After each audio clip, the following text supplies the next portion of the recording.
प्रतिदिन सत्संग देना कोई आसान सी बात है? रात को बैठ लेना, ये 15 दोए रात को लिखे, ये काम आसान नहीं है, एक मनुष्य नहीं कर पाता। इतने ग्रंथ लिख डाले इस थोड़े अरसे में, और एंट्रेंस का काम अभी भी करता हूं। जो मेरी संगत के बच्चे हैं उनको देता, पढ़ा नहीं पाता, समय नहीं, लेकिन उनको मटेरियल बिल्कुल साफ सुथरा फर्स्ट क्लास, पढ़ने से ही सारी समझ आ जाती, ऐसे नोट बनाता, बनाए हैं अभी भी। और क्योंकि मेरी संगत वंचित ना रहे, उनको ये ना लगे कि हमने कहीं एंट्रेंस पढ़ने जाना है और हमें गाइडेंस नहीं सब कुछ देने के लिए तैयार रहता हूं और देता हूं। इसलिए आपसे ये कहता हूं कि तुम तद्रूप और फ्रेंडलीनेस तब हो जाते हो जब तुम्हारा कोई संसार में वैरी नहीं, और जब कोई वैरी नहीं तो ये भी याद रखना कोई मित्र भी नहीं। ये नहीं कि तुम्हारा सारा संसार मित्र हो गया, नहीं, बह गया, आप उस महासागर में एक हो गया। अब ना कोई मित्र है, ना कोई मेरी तरफ से मेरा कोई दुश्मन है, ना कोई, हाँ विरोधी तो बहुत बनेंगे। क्यों बनेंगे? कि आपके अंदर जो इतना ज्ञान उपजेगा, इतनी ब्लेसिंग्स आएंगी, इतने शक्तिशाली हो जाओगे, तो कौन तुमसे ईर्ष्या नहीं करेगा? कौन तुमको कहीं ना कहीं फंसाने की चेष्टा नहीं करेगा? कौन तुम्हें नफरत से नहीं देखेगा? कौन तुम्हारी निंदा नहीं करेगा? कौन तुम्हें गाली नहीं देगा? जितने जानने वाले हैं फिर वो गाली ही तो देते, और क्या करते। पर मैं देखो सत्संग दे रहा हूं।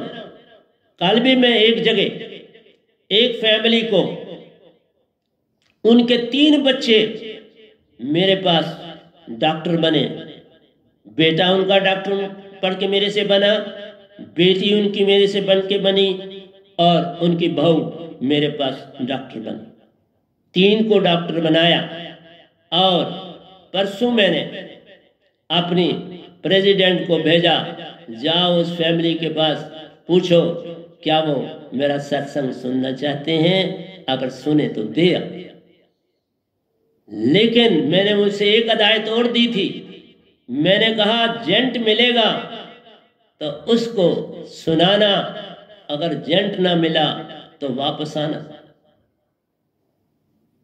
इतनी बात पता होती है मुझे। एक बार सिर बैठा हुआ हूं उनकी पत्नी के साथ, जब वो एडमिशन लेने आए, और या आज भी बता रहा हूं, अगर उसका हस्बैंड साथ ना होता तो मैंने निकाल दिया होता, एडमिशन ही नहीं दी होती।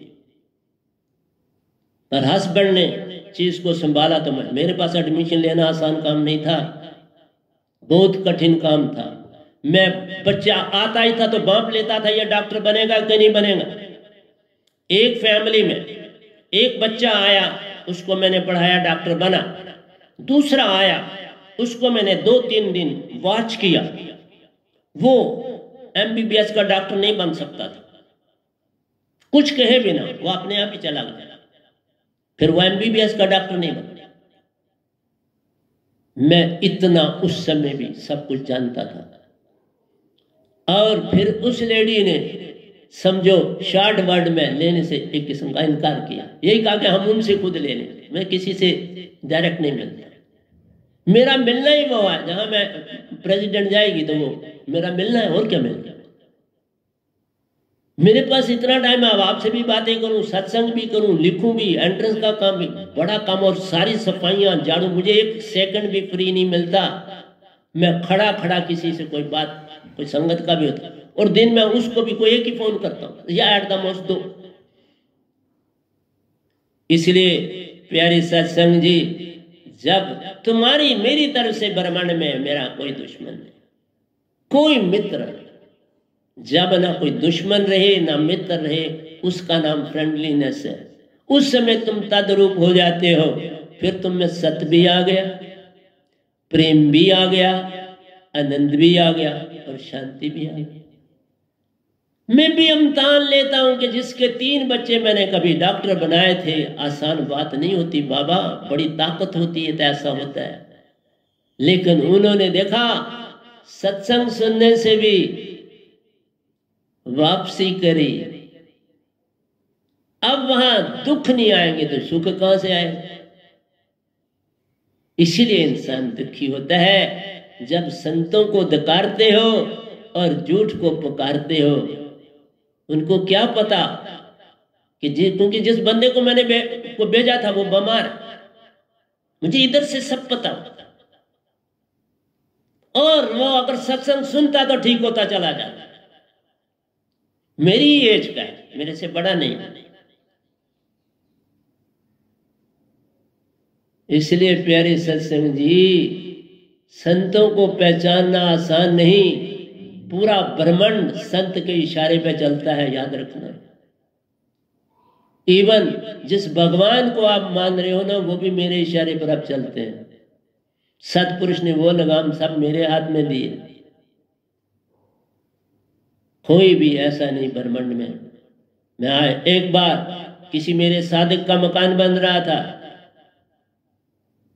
दूर, यहां से हजारों किलोमीटर दूर, वहां से उसका फोन आया कि साहब जी क्या करूं, मकान में लेंटर डाल रहा हूं, सारा सामान बढ़ पड़ा है खेतों में, ऊपर से बादल घने छाए हैं, तो सब कुछ खत्म हो जाए।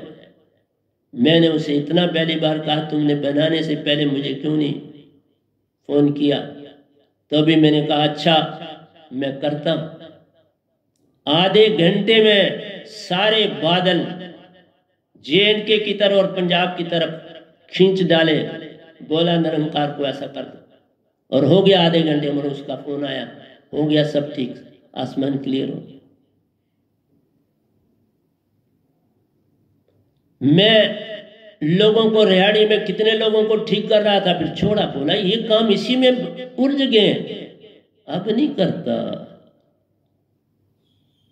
अब वो सिमरन मेरे शब्द से तुम्हें सब कुछ मिल जाता है। मेरे एक दर्शन ये जो आप देख रहे हो YouTube में, मेरे दर्शन से ही बड़ा लाभ। मैं कोई बंदा थोड़ा हूं धरती पर, सामने बोलता मैं नहीं हूं बंदा, मशीन हूं डिटो, इतना काम करता। एक मैंने कहा ना, एक सेकंड भी मैं अपना व्यर्थ नहीं कर सकता। अगर कहीं करूं तो उसकी पूर्ति करना कठिन हो जाता है, फिर मुझे नींद से पूरी करनी पड़ती है। इसलिए बोला कि तुम चक्कर की भाई डिफरेंस बताया। निराकार की भक्ति करने वालों का ये आखिरी चक्कर है और हमारा ये छठा चक्कर है। उनका आ गया चक्कर जो है वो छठा चक्कर है, हमारा सातवां है, और सातवें में भी मुक्ति नहीं है। सातवें में तुम हंसा बन जाते हो, सुरती और निरति का मेल हो जाता है, और जब सुरती और निरति का मेल हो जाता है तो तब आपको सतगुरु अष्टम चक्र सुरत कमल में ले जाता है। हम बॉडी से बाहर जाते हैं, वहां से मोक्ष है। बता दो कोई और सतगुरु है तो फिर बताओ। ये विधि मेरे सतगुरु के पास है, लेकिन वो ले नहीं जा सकते, ये भी बोल रहा हूं। विधि जानते हैं, ले नहीं जा सकते। मैं विधि भी जानता हूं, ले भी जा सकता। हर एक का राज दे रहा हूं पूरे ब्रह्मांड में, क्योंकि मुझे सतपुरुष ने आके लिया, मेरा गुरु नहीं मुझे ले जा सकता। हर राज करेक्ट, इतना सत्य बोलता हूं ब्रह्मांड में।